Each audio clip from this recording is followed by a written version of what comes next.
Hey guys, welcome back to my channel. My name is Kara, and today's video is going to be the June housing market update. So in case you didn't notice, I did change up my background for today. Let me know if you guys like this better, or I don't know. Let me know if you would prefer this or the one I had previously or something else.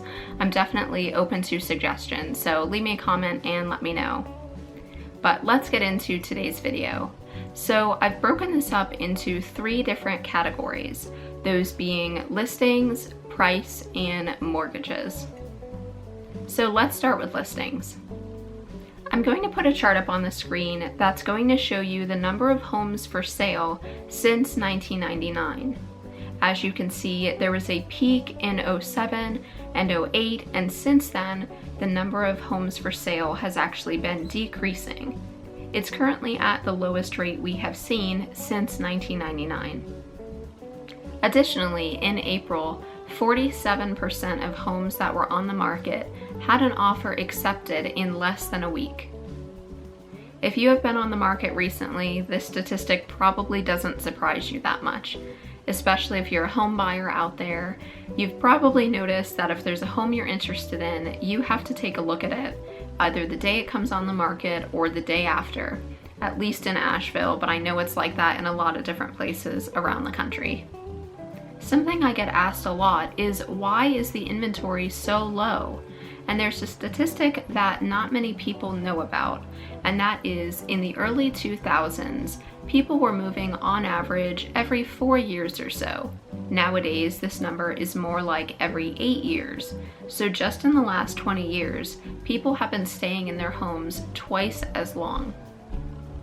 In Q1 of this year, 1 in every 4 homes that were sold were actually new construction homes. This is an all-time high. All right, let's go into home prices.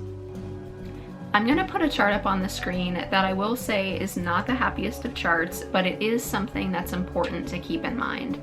And that is that wages have increased right around 30% since 2012, whereas home prices during that same time period have increased right around 113%. So as you can see, quite a big difference. Wages just are not keeping up with home price increases.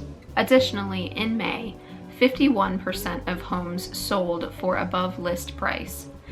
This is double the rate that we saw last year. So some of you may be aware of this already, but the housing market is cyclical, both on an annual basis as well as on a multi-year basis, where you have sellers markets and you have buyers markets. But I want to focus right now on the annual cycle. So during the winter time, demand tends to be a little bit less. It's the winter time, people don't really want to move as much. It's around the holidays, whereas during the summertime, kids are out of school, people want to be outside more, and the housing market tends to be a lot busier during spring and summer. This usually equates to home prices peaking in August. However, I don't really think we're going to see that this year. And the reason for that is that interest rates are still holding quite low. I think that until we start to see interest rates increase, we probably won't really see that typical annual peak and downturn in the market. To give you a little bit of insight on this as well, during this past winter, in early 2021 and the end of 2020, we didn't really see the typical downturn that we typically would in the winter. This is also why I'm not expecting the typical cycle throughout 2021. So the last category I want to talk about is mortgages. I'm going to put a chart up on the screen that you may have seen if you watched some of my other videos in the past, but it shows you the change in credit scores of borrowers over the years. So right now, the median credit score is right around 788. This is pretty high, significantly higher than in years past. Another chart I want to pop up here shows you the change in interest rates over the past year or so. So interest rates currently are hovering right around 3%. I'm thinking that they'll probably slowly creep up throughout this year into next year, but it's really hard to say. They've really been keeping quite consistent around 3%. And the final statistic I want to mention is that the average American homeowner has actually gained just under 20% equity in their home in Q1 of this year compared to Q1 of last year. This equates to $33,400 just in 1 year. This is the highest annual gain per borrower that we have seen, at least in the past decade.